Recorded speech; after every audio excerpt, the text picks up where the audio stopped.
Hey, welcome back to Two Super Guys Trade Stocks. I'm Dylan. And I'm Vinny, and today we're talking about how Jay Powell gave his Jackson Hole speech for 2023 and basically spent 15 minutes saying Michael Burry is right, the whole world is doomed, buy all the goddamn puts you can find, and we're going to talk about why he's saying that.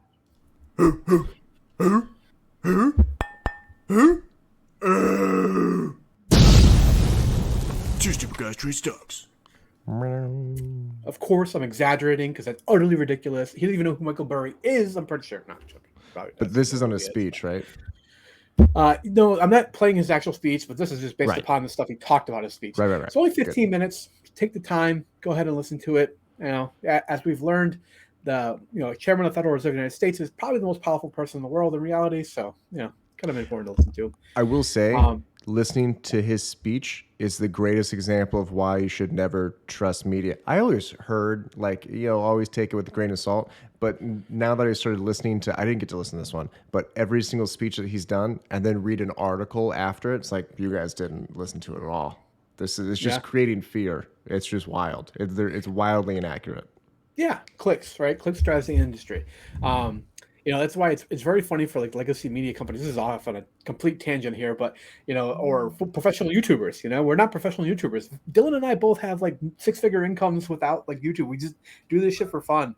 But like people that depend upon this, they've run into this trouble where they're chasing clicks. So they have to say a lot of ridiculous crap. All right, that's what they do. That's the same thing with CNN and all those MSNBC, all those companies. That's why we'll never be huge YouTubers. Yeah. Exactly.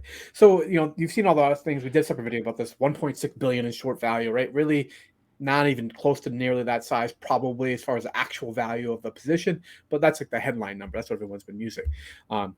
Jay Powell chilling out here in Jackson Hole. By the way, this place looks amazing. Have you ever been there? Like, I know you're more West Coaster than I am, but Jackson Hole specifically, no. I've been to Colorado like 12 times. It's gorgeous. It's the problem is it's really cool there, but as you go outside Wyoming, it's just it's very cold. Yeah. And there's just nothing, and there's just no trees. It's just plains. Gorgeous. Yeah, exactly. So, basically the CPI has come down a lot, right? This is the headline number. This is the number like a lot of news media loves talking about. And Powell's been consistent on the entire time he talked about this. Like, yeah, CPI came down, big whoop. I don't really care. PCE is the one I care about, right? More specifically, core PCE is the one I care about, right? So we go to core PCE. It's the latest data. We should be getting another drop here soon. But this has been holding pretty steady, 4.7, 0.6, 0.6, 0.6, and then 4.1. We finally had a little tick down in the most recent reported data. That's like all we've seen as far as actual movement on core PCE, which is what he's telling you is the one he cares about the most and wants to see it at 2% level. It's still more than double that, right? Right. True. But the lagging effect, right? That's why the theory is we're going to keep these ridiculous rates, ridiculous for our time, not in history, ridiculous rates for maybe a year. I'm going to go a year. Who knows? He's been very much on point with that. Yes, this is elevated environment. They think they are restrictive. There's a lagging effect, so they think that there's going to be more effects from the rates hikes that they've already done. And we have the making crisis, which is tightening lending standards, which is also like effectively another increase in kind of controlling monetary supply and cooling a little bit. But throughout the whole speech, he talked a little bit about like the segments of PCE, right? So 3 main categories in PCE, right? We have the durable goods, we have housing, and then we also have non-housing services, right? Durable goods has come down a lot. Housing has come down, and I'll mention that again here in a second because there's a little twist on the housing one. But the non-housing services sector has remained very resilient.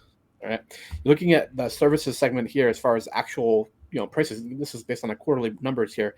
Yeah, it's still positive numbers. We started to see some negative numbers sprinkled throughout other categories here on a not a consistent basis, but more often as time has progressed. But when we're looking at the services sector, particularly non-housing services, it's still going up. That's a lot of healthcare and things like that. Over the time period since when CPI peaked, this is the S&P 500 has gone up about 6% from the peak as CPI has come down, headline CPI. And then even more startling for NASDAQ, up 17% since CPI has peaked. I just want to kind of give you a little bit of context there as far as where the market is compared to when CPI was like, majorly topping out in the news cycle. That kind of looked like a double top on the Qs. I got to look at that later. Yeah, yeah. So, I mean, this is a longer term horizon. I think it's a 5 year Yeah. chart I used. Yeah. Just I wanted to get an idea how much of an effect we've had since the CPI has kind of started to come back down off its peak there. Um, so, like I said, three sections of the actual PCE that matters. In particular, it's non-housing services makes up more than 50%, and it has been the most stubborn one. Right? If we're actually looking at what he used as a metric for the actual durable goods or a section of this whole thing, as far as the actual products, we have used cars. He's like, we've seen some moderation in prices of cars over time. It's still well above what we're pre-pandemic here, according to this chart at least. I don't remember the source. Car Guru maybe or something like that. Yeah, Car Guru is instant market data. But we've had a slight cooling of that over the last year or so. Right? It still seems overpriced from like when I went to buy a car. It just seems a little bit wild. I feel like Yeah. cars you used to be like a quality car for like 20K. That is not the case anymore. No, no. I watch a few channels that kind of talk about auto auctions and used car prices, that sort of thing, and they are saying that the number of no sales they are seeing increase significantly. However, dealers have yet to come around to the new kind of prices that will actually move the inventory, and that they're simply holding on to this overpriced inventory, and going to end up having to, at some point, move it along.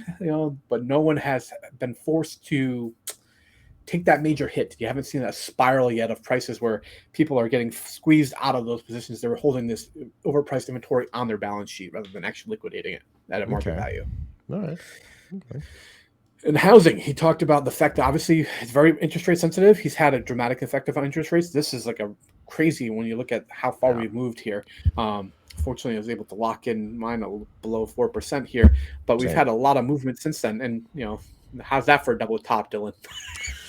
Yeah. I mean, theoretically, this should get slightly higher because the theory is we have one more rate hike, right? For his terminal rate, Yes. unless he changes his terminal rate. Yeah, that's still very much in the cards, and that was a large portion of his speech was saying that like we may not be done. We may still be doing more rate hikes. We're going to Yeah. continue to monitor the situation He because has we're said not seeing that a lot of every cracks, two right? months for 18 months. So, well, Yeah, you know. I know. Um, the non-housing services segment, that's the one that is keeping him up at night, all right? That's the boogeyman beneath his bed that's grabbing his ankles every time he gets up to go to the bathroom. Um, yeah, a little descriptive, right? Uh, that consists of a lot of, kind of labor. So it's all about the labor market. And you're still seeing really tight labor market conditions. He said there are signs that are improving. Jobs, open jobs have come down, the new jobs added per month have come down, but we're still seeing a supply imbalance in the labor market. We have yet to see unemployment rates come up because it's unusual to see that as jobs come down. So this is a unique labor market. This is not one we've experienced in the past, and it's one that unfortunately the Fed has a little bit less tools to address directly, right? Because they can't. Interest rates are not exactly a major driver of hiring. Right? Sure, there's some degree you could argue like business loans and then business loans for development and then actual staffing of new facilities or construction, that sort of thing. But it's less sensitive to it than obviously the housing market is, where it leverages the name of the game when you buy a new Right. home, right? Right. Absolutely. Yeah. Ooh, And then navigating by the stars under cloudy skies. What does that mean? that, I know I'm jumping the that was gun here. a direct quote from Chairman Powell, kind of towards the end of his speech there, It's talking gonna be a about how tattoo. like It's right here. I don't know. Gonna put it That's right basically what he here. said. Yeah. But he was like, we certainly have some signs that are making a little more worrisome in that there haven't had as enough of a cooling effect on the economy, right? He said GDP is still coming in above estimates. He goes, the housing market is cooled significantly, but he said we're even starting to see the housing market tick back up. So getting a little bit more worried that the housing market is going to rebound rather than continuing to have like a pressure environment where you're going to see prices come down. I actually talked to a friend of mine that was a realtor this week, and he was like, we've learned over the last year that you can have high prices and high rates, and the market barely moves. Yeah. True. He's like, Okay. I have no inventory right now. Is basically what he said to me. He's like, I literally have nothing. It's insane. Yeah. It's an absolute nightmare. I will Yeah. say this. Was it when you say starting to pick back up? You mean as in it's not a gully. It's going crazy and stuff is selling and they're out of inventory. Just so I understand that correctly. Yeah, I believe he's saying that prices are starting to increase a little bit. Is what his Okay. pick back up is what he's trying to say. I'm just So tired of getting calls to buy my house. Do you get those? no, Or is that an Arizona thing? it's an Arizona thing. Okay, I get 2 a week. It's very frustrating. Yeah, wow, that's wild. I don't get any of those a week. I get the home warranty ones. Particularly they send them to my wife, which is amazing. Yeah, nice. Okay. You need a home warranty. Just because But I'm so confident this won't happen, so there's not really any risk. If we hit 10,000 subs, you can hold me to it. By end of the year, I'll get this tattoo. navigating by the Throw it stars in on the there. cloudy skies. I do like it, but he is trying to basically say like we don't really know, man. We're doing our best here, but Yeah. this is unprecedented kind of economic cycle. So how we emerge from this, this is a one of one in history. That's I really what his point is there, particularly when it comes to the labor market. I will say one thing that always gets lost is past statements seem to be forgotten when they were incorrect predictions. And it really does Jerome Powell a disservice because the amount of people that were claiming he was going to break the economy if he increased past like 4.5%, including Yellen, who was Yeah, prior, the amount of people that said that he was, we're going to have 20% unemployment if you keep this up. Everyone was wrong and no one's being held accountable whatsoever. That happens in yeah, politics all the time, right? You kind of say whatever the fuck you want and then just no one holds it against you. yeah. But I remember all of those. Oh He's yeah. doing a wonderful job. I agree with Buffett. He's a complete hero. Yeah, I think it was Jeremy Siegel, the Wharton professor, had said something about that, where it's like if we get over 5%, it's just irresponsible, and that he's like hurting Americans, and Yeah. that What, sort of talking point. what was that guy's It's name? insane. Jeremy Siegel, he's a Yeah. professor from the Wharton School of Business. Yeah. That's why he's there and not in Jerome Powell's job. Fucking idiot. True. All All right, right, guys. guys. Let us know what you think in the comments down below. Love to hear your thoughts. Later.